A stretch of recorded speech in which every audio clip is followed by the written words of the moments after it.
Hey guys, and welcome to the M&M update. So, this is, yes, still kind of the Natty scene, kind of Teen Muscle Radio.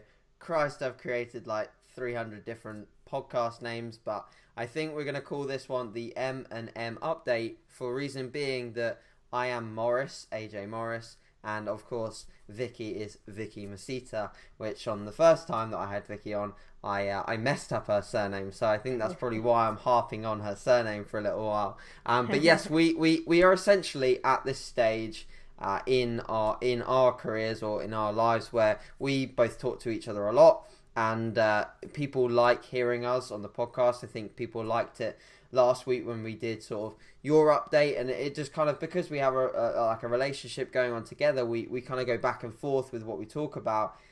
Also, the very obvious fact is that we are both doing the same show in 5 weeks' time, the BNBF British Finals, which is a very important show for us both. We both have, I think, well, Vicky did very, very well in 2015. Where did you place? Fourth, was it, Vicky? Fourth, yes. Fourth in the finals, which is really good. You know, that was a great placing for you. I have a bit more of an element of a redemption to do because I placed sixth and got told in the feedback video that I could have been as high as second or third if I'd just come in looking the same at my qualifier. So, strong reverse there. But yeah, we're both prepping for that. So essentially what we're going to do is weekly updates. We're going to just check in. We're going to talk about our week, and we're going to sort of give you guys an insight as to what it's like to essentially have very low levels of body fat on the arse and and pretty much everywhere else, because we're both pretty shredded. You know, Vicky is an athletic competitor, so it's leaner than figure for sure, and more muscularity. And that definitely demands a lot in the gym and obviously in the diet as well. So, Vicky, to sort of bring you in and get you talking, how's your week been, and what has happened in general with your week this week? So we've gone 6 weeks to 5 weeks out. What's happened, and has there been anything significant that has gone on? Well, the most significant thing I would say is that I actually had myself a quote unquote off meal plan meal yesterday. Pushing the boat out. Pushing the boat out, why not? Well, it was my wedding anniversary on Tuesday, and okay, nice. I kind of messed up a little bit and was working from 6 a.m. until 8:30 at night on my wedding anniversary. Christ. Shit. Oh, shit. So basically what we decided to do was have our wedding anniversary yesterday. So nice. We went out, we had a double feature at the movies, and then in between one of the movies, obviously we went out for some dinner, which was great, and I had a meal off plan. Now, a lot of people will look at this and go 5 weeks out and they're having a meal off plan and you can't track it properly and what the hell and everything like that. And that was me included as well. Okay. So I want to be completely real about everything, like, you know, we are with each other in that. And anxiety plays a massive point or a massive part in this point of your prep, because you're 5 weeks out and you think, is this one meal going to fuck everything up? And do you know what I mean? And realistically, if you take a step back and you really think about things, it's like, actually, no, it really, really isn't. In the grand scheme of things, it's not going to mess anything up whatsoever. Yeah. So from the last time that we spoke, I weighed in at 104.8 pounds. I was continuously 104 pounds for 2 days, then dropped down to 103.4. Sure. Was 103.4 for a couple of days, then went back up on the Saturday morning to 104.8, and that was just realistically due to a bit of a later meal and an earlier weigh-in and that kind of thing. So the variable changed, but basically the weight has stagnated and stayed the same. On that topic, Vicky, do you try and keep your final meals and your weigh-in times consistent? And do you think that sort of helps you with the mental aspect of scale weight? Yeah, definitely. At the moment, I'm not actually that bothered about scale weight because of the simple fact that my physique is changing on an everyday basis. Funny. And we had a chat about this anyway, didn't we? Because in 2015, you were of the mindset that you really wanted to chase that scale weight and you weren't actually chasing the physique. So now the mindset has changed, because obviously what you learn in the finals was that you needed to come in just that little bit fuller like you did in the qualifiers where you looked superb. Yes. And instead of chasing scale weight, now I'm chasing the physique. So yeah. So I'm not too bothered about scale weight, but we obviously use it as a variable and a tool to see what's going on. Of course. So obviously the weight stayed the same, macros and everything have stayed exactly the same as well. Cool.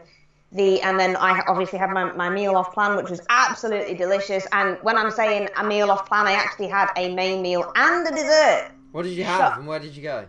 Right, so we went to Coast, which is an American diner. It's a really nice place. And I had Cajun chicken kebabs with like pita breads and I had some spicy fries, which was pretty awesome. A side salad, for the veg and the micros. Yeah. And then for pudding, I had a red berry yogurt honey salad type thing for pudding because at this moment in time, I don't have a lot of fruit in my diet and I really miss fruit. So that was the one that actually came up and stood out at me. All these other things like chocolate brownies and cheesecakes and stuff, they just don't do it for me anymore. Yeah. It's a bit weird, isn't it? Because you're so food focused and you look at all these pornographic pictures of Oreos and Monster Shakes and stuff like that, and then when you actually finally go and have one, it's really disappointing. Yeah, definitely. I can definitely agree. Like I was in a coffee shop yesterday, and usually like I'm not a huge fan of cake. I don't really like cake that much unless it's like my nan's like really good cakes, and I get force fed them. Nice. Well done, Nan. I saw this like banana peanut butter cake, and I immediately, it's really weird, like I wouldn't ever do this in like a gaining phase, but I just wanted to take a picture of it. I want to take a picture of this and put it on my story, because like that just shows that like food focus is certainly increased. I think with me, like throughout the day when I'm like on Instagram or on Facebook or anything like that, like I don't look at food pages. I don't watch food programs because I've made that mistake before. Like I've spent days and nights watching Man vs. Food and diners and drive-ins. Yeah, like so I've gone through that phase, and I think that you're very similar in the way that you structure your food, and I think that structure is one of the best ways sort of to approach a contest prep diet in terms of sustainability. So that's food wise, that's body weight wise, so you're pretty much in a good position there. I know from sort of like looking at your pictures and what we've sent across, like you've sent me pictures of your physique and you're looking definitely much sort of fuller than you did, I think, potentially in like before, like around the depletion mark of your peak week into the Midlands, but body weight is quite similar, so that's you're in a really good spot, I think, to sort of obviously do whatever you need to do over the next 5 weeks. Now, what's realistically the overarching goal coming into the next 5 weeks of prep? Is it to sort of maintain what you've got condition wise and work on creating a look that you're really, really happy with? Because obviously the feedback that you got from the judges was the condition was there. So what can you realistically do for the finals to be better? So what I need to do for the finals is that I need to get fuller. A lot of people obviously know, and if you don't know, I've got 2 children as well. And unfortunately, with me having such a huge expansion in weight when I had the kids, and then I lost a lot of weight, a lot of my skin elasticity wasn't as great as some of the younger girls now. So what happens is that when I come in flat, my glutes and my hamstrings take on this really kind of saggy skin appearance almost. It's only in the tie-in. It's like in the tie-in. Yeah. That's it. And then, unfortunately, it's just not a good look for an athletic competitor. So what I need to do is just create more of a fullness in my glutes. Okay. I think one of the other issues that I've got is that I'm still struggling with this hamstring tear that I've got, which originally we thought that it was a gluteal tear. Right. Which I was going to require surgery for. And then after 3 MRI scans, they kind of decided that my glute was fine, but it was my hamstring on the insertion point that was actually causing so much more of an issue. Okay. So I'm still struggling with that a little bit and trying to load the hamstring, especially in the stretched position, which if you do load that hamstring like RDLs and things like that, you're going to get so much more of a pop from that hamstring on stage when you get it fuller rather than having it curled.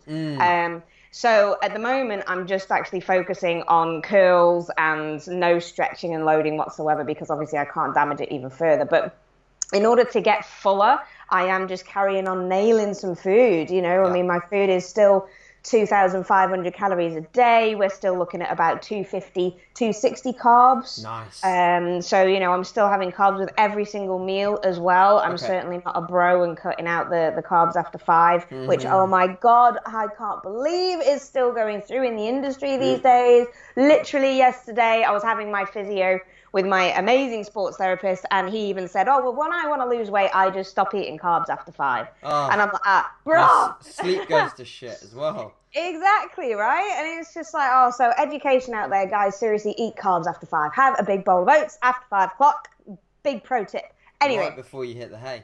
Right before you hit the hay. So with your blue glasses on, or your orange glasses on. Oh, yeah, of course, yes. Obviously. So that's basically the plan, and just not focusing too much on scale weight, focusing a lot more on what my skin looks like, what my muscle bellies actually feel like as well. I don't know if you feel it yourself when you're getting that pump, that you feel your muscle is literally about to burst out of your skin. Yeah. And I'm getting that a lot, actually, especially in my delts now, and I'm getting really vascular, and veins are sticking up in my delts now and stuff, which is great. Although one thing I do wanted to point out on was the pump that you get.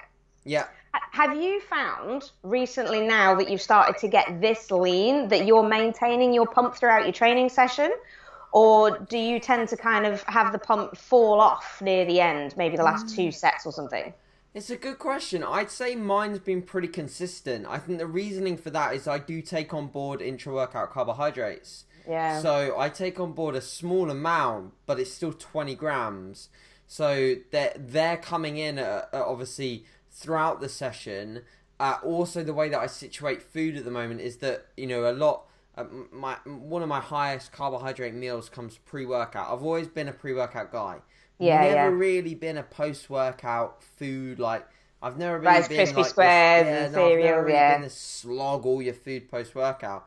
I've always been of the benefit, or I feel like the most benefit comes from a large carbohydrate dense pre-workout meal, really close to training as well. Like I eat it, like half get hour in the car and go. Yeah, me too. I'm the most substrate fueled pre-session.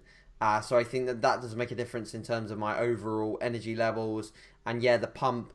But like in my longer sessions, it definitely does fade. Certainly not there for the entire session.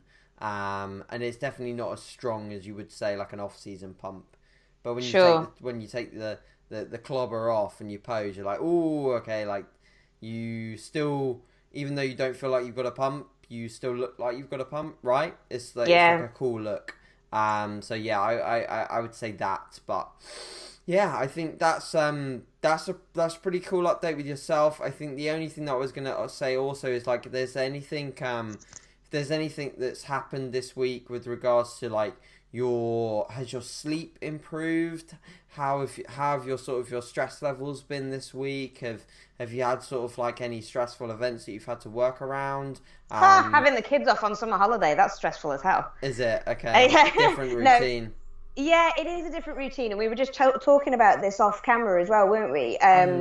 So I've just finished up a leg session, and it's 11:30 in the morning, and I normally train at 1 o'clock in the afternoon, but with the kids being off school, I've had to change my training time around, because just splitting up the day between 1 and 3 where I'm training, and then obviously coming back and then needing to eat as well. It's like 3 hours of the day gone where I could obviously be spending that with the kids. However, I have found that training in the morning just after my breakfast, which is oats and whey and bananas and things like that, nice. I'm a lot stronger and a lot more focused in the gym, which is weird. And the pump comes up really quickly and stays with me throughout the session. But then I've always had this unfortunate thing that I get the pump and then I lose it within like 20 minutes. Oh, okay. Interesting. Which is weird, because the pump that I get is stupid, because I get really vascular. I have this caterpillar effect where it starts in my wrist and just goes all the way up, which is wicked, but then just dies within like 20 minutes, which is really, really annoying. And then the other stressful event I would say is obviously this anxiety leading up to this meal planning type thing and having a meal off plan. And when I actually sat down and was eating it, I was fine. But the actual mental anxiety that creeps up on you and thinking, shit, I'm gonna fuck all this up if Should I have it? Should I not? Yeah. And it's like, you've got to think. And this morning I woke up 1.5 pounds lighter. Wow. Okay. So you would Even actually with higher think, sodium and things like that. exactly, right? So you would think that you'd even gain water weight with a meal off plan with that, and especially with all the additional fats, because I've obviously had like fried chips and things, which I don't do because I have the air fryer. Thank you, AJ Morris. Thank you, Lewis Smith. Life changer, especially when you do spicy sweet potato wedges. Oh my God. Strong. So, it was a very big eye opener, and you've just got to learn to relax. And 5 weeks, it's still a really long time away. Yeah. Oh yeah. So yeah, that's a pro tip, really. Try and relax on the anxiety a little bit. And I should listen to that myself. Yes. But It's hard. yeah, that is really difficult, especially because, like you said, this is a really important show for both of us, and we are so hyper focused on it that it's important that we get it right. So yeah, I mean, personally on that anxiety topic, like, I do find myself, and this is a really pro tip for competitors, this is why, like, I think having done 3 preps, my coping strategies are better, but I do find that because I care so much, I do tend to think too much about what's ahead as opposed to thinking about taking it day by day. Yeah. I do sometimes drive home from the gym and think 4 more sessions, or is it 5 or 6 or 4 more of these sessions, or how many sessions of cardio have I got left? Oh, it's still 5 weeks. Oh, that's so long. And then I just start stressing about that too much and thinking too much into the future, as opposed to just thinking, okay, this is a process. This is prep. I'm currently in it. Let's enjoy it whilst I'm in it, because once I'm out and I'm eating more and my appetite is fine and I'm no longer hungry, well, bet you bottom dollar I want to be back in this position. I want to be back to the suffering. I want to be back to seeing new changes every single day. And yeah, so I think my main tip for competitors is really try and just focus on enjoying the day by day prep process, because that's going to see you through way better than thinking, right, 5 weeks and then we're done. Exactly. Just think let's just enjoy every single day. Because if you think 5 weeks and then we're done, well, you're going to have a horrible end to it, and you're just going to rebound, you're going to eat all the food, and you're going to feel horrible. So, yeah, wicked. Well, I think that's a cool update on yourself. Is there anything else that you wanted to particularly add, Vicky, that you think has happened this week that's any different? Are you going to keep food the same for next week as well? So changes coming into next week. All macros are going to be the same. Okay, I'm still not doing any cardio whatsoever. However, what I am doing is I'm increasing my NEAT levels. So I'm increasing my steps from 12,000 to 15,000 as an average every day. And that's about it, to be honest with you, because there's no point in dropping in cardio now when I'm still maintaining a hell of a lot of leanness. And I don't need any more conditioned. I can't get any more conditioned I tried. So again, just enjoying the process, lifting heavier than I ever have done in this entire prep, actually, at the minute. And I'm the lightest that I have been, apart from my seated overhead dumbbell press, which I put on my Instagram stories a lot. I'm failing on 14s, which I'm really pissed off about. However, that is like my 4th exercise, and using a 3-second negative or a 4-second negative with those, which is like mingingly horrible, but it's a good stimulus, so I like it. But yeah, I'm going to change up the reps and the tempos this week, just to give my joints a little bit more of a rest. Okay. Because I'm going really heavy and a lot of time under tension, so I'm going to just kind of do the hypertrophy rep range this week. Cool. Just to give my joints a little bit of a rest, realistically. But anyway, that's all about me. So let's move on to you. Yes. You've had an interesting week, really, haven't you, with some realization about the scale and things. Yes. So let's go about that first off. So yes, going into this week, I did make some slight adjustments to macronutrients. So I actually just dropped dietary fats down a little bit. I also dropped protein. So my protein came down from 175 to 165. My fats came down from 50 to 40. They ended up being about 38, but it's like a 2 gram difference. And if anything, I think they're about 40, because this is something that I don't do. I don't track my spray, my like Frylight spray. I don't track that at all, and I know that that's 0.1 grams of fat per spray, and I use the exact same amount of sprays every single day. So that's my variable consistent. So I'm probably consuming like at least 2 grams of fat from that, because I do use like a decent amount of sprays.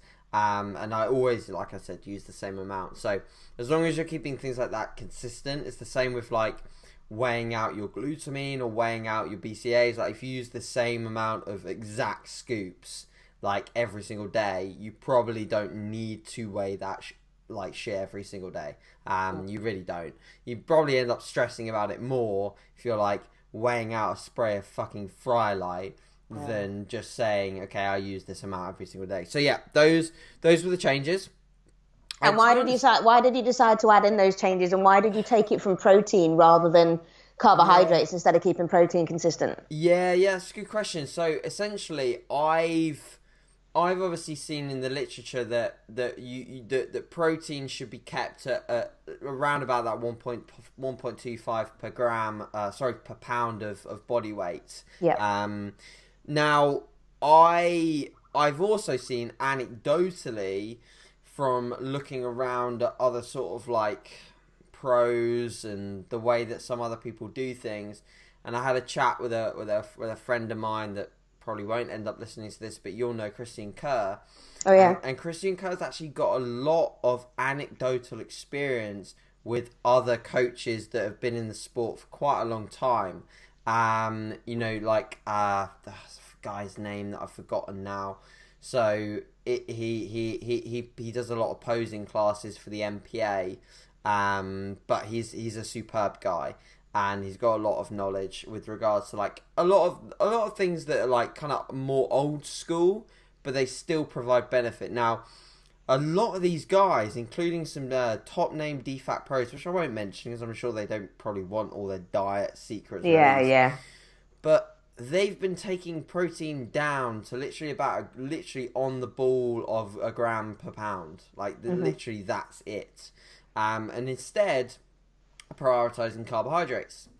Now, what I've seen as a result of this in terms of how I feel on a day-to-day basis, I probably feel because before this I probably had my protein about 20 grams higher, alright?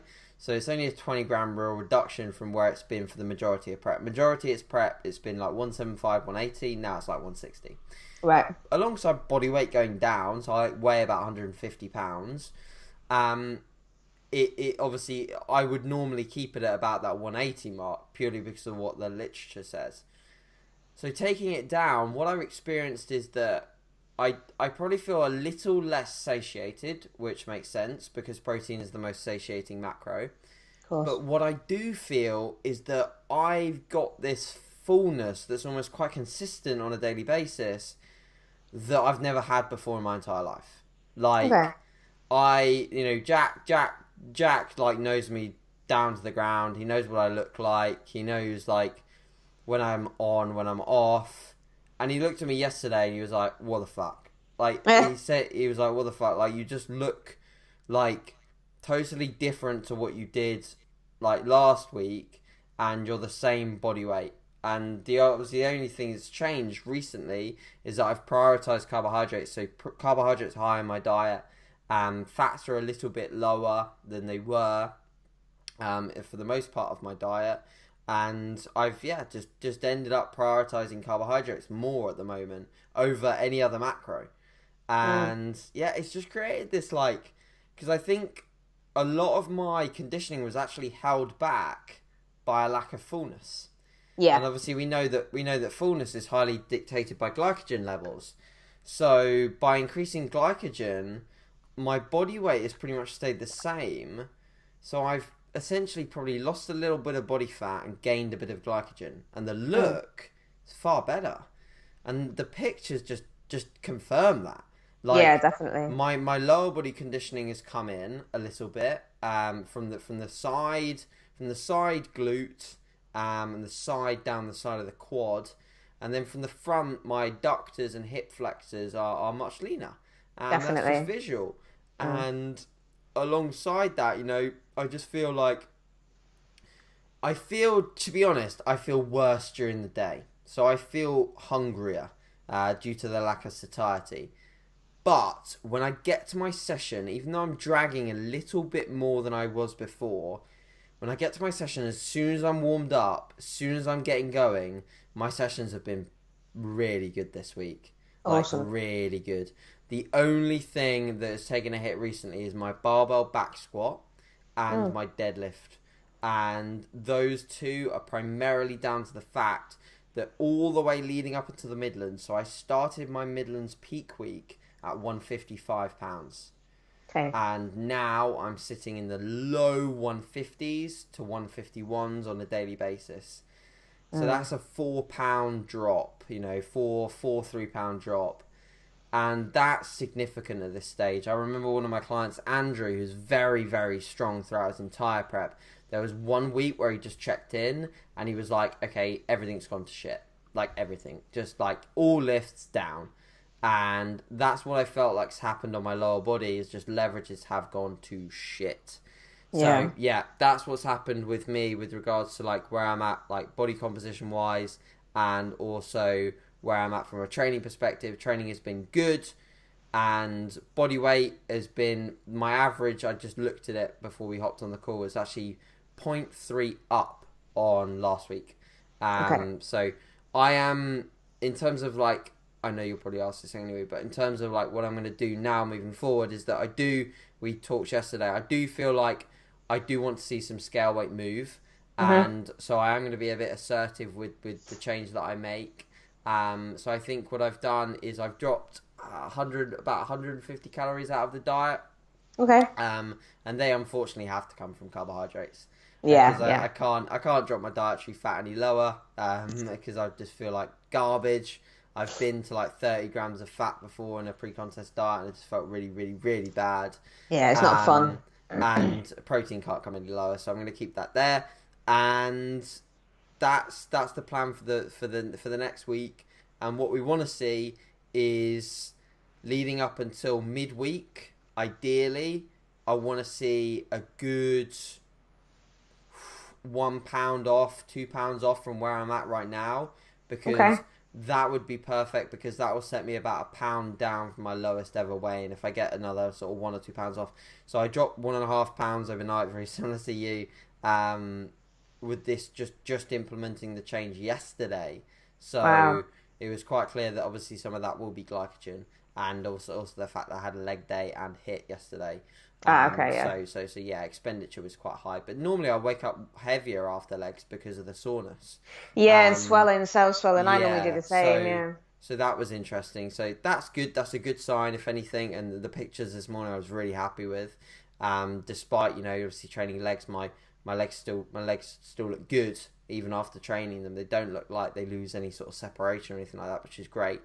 And then for the listeners, because this will go out tomorrow, and I'll probably release the idea that I'm doing it, is I am doing the UK DFBA. So I'm doing the UK DFBA Northern on next Sunday.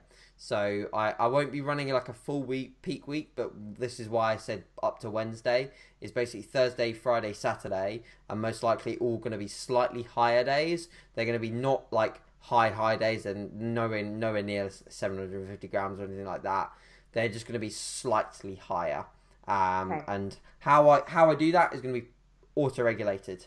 And most likely it will be like 50 grams of carbs more one day, and also putting in a little bit more dietary fat, and basically going up to where I was in my diet break, because they made me look really, really good.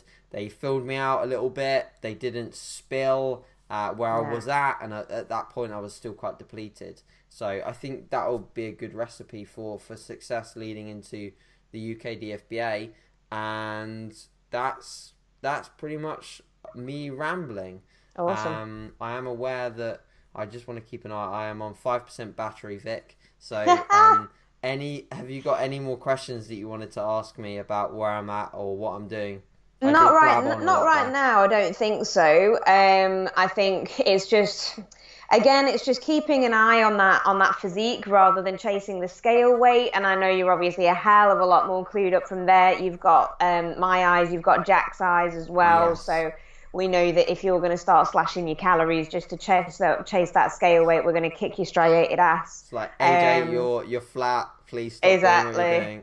Please stop being a weirdo and washing dishes to increase your NEAT until 2 a.m. and just, chill. But yeah, no, that's cool. So are you going to change your training this week, obviously, to coincide with the additional carbohydrates, or are you just going to keep it safe? That's a good question, actually, Vic. So I'm going to train normally exactly the same.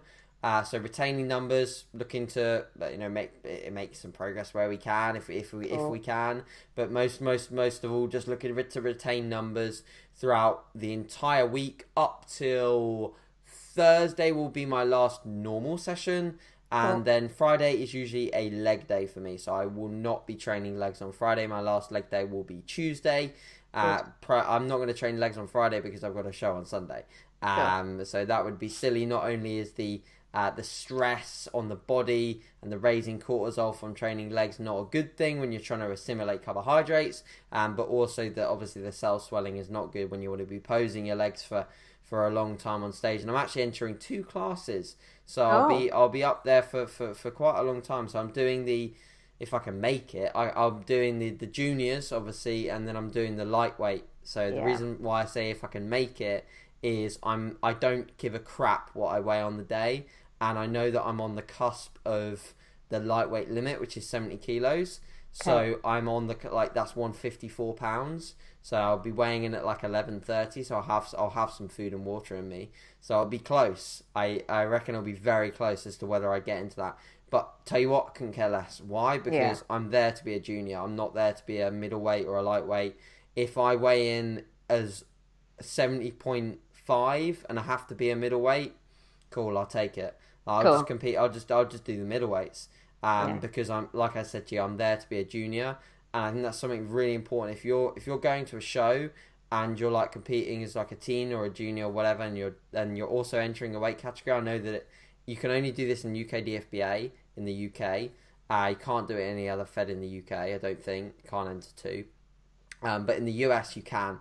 So any US listeners, like if you're going as a junior, focus on being a junior because that's probably your class. The men's open, I'm going to be up against some dense guys. And to be honest, even if I weigh in as a middleweight, sometimes that can be favourable. Because sometimes the lightweights are better than the middleweights. And sometimes the middleweights are better than the lightweights. So you can never control who turns up, and I'm just going to have fun regardless in that category. And if I've got 0 expectations, obviously, you know me, I want to win. Sure. So I want to get 2 wins. I'm not going to lie to you. I want to come home with two golden trophies. Awesome. But I have no expectations of going into a men's weight category. I'm just going to enjoy myself. And that's a great mental attitude to have as well. Just go on, enjoy it, because you're enjoying the process of prep, which I think everybody should do. If you don't enjoy prep, don't fucking do it. So, if you enjoy prep, enjoy the process on the stage, and then enjoy the win and enjoy the experience. So, great one. Cool. So, anything else to add then before we wrap it up? No, I think we've pretty much covered everything. I think we've given everyone an update on where our training and our diets are at, and sort of how we're dealing with stress and sleep. Like from a stress and sleep standpoint, with me, everything's a-okay. It's all perfecto. Like I discussed, a little bit of anxiety about the time that we've got left. And but sleep wise, I'm sleeping like an absolute baby, like hitting the oats and got the glasses on and the Netflix, and then I'm off. I wake up a couple of times in the night to go to the toilet, but other than that, I'm sleeping all the way through, and I'm good at the moment. I can imagine that maybe coming up to this weekend, like I might have Saturday might be a bit rough, Friday might be a bit rough, just with the pre-stage anxiety. But to be honest, with the fact that I've got one in the bag. In terms of getting a show out the way, I'm a little bit less sort of stressed and anxious about it now, so I can just sort of chill, which is cool. So yeah, guys, thank you very much for listening again to the M&M update. Hope you've enjoyed it, and of course, any questions that you do have for me and Vicky, please ask. Please follow us on all our socials. Keep following us throughout the week and our updates. And yeah, thank you for your time again, Vicky. And we'll look forward to checking in next week. We might have to do it pre-record a little bit earlier or something, because obviously I'll be traveling on the Saturday. I'm sure that we'll sort something out for next week, and we'll give the guys the update they need. Cool. But yeah, have a good week, buddy, and we will chat soon.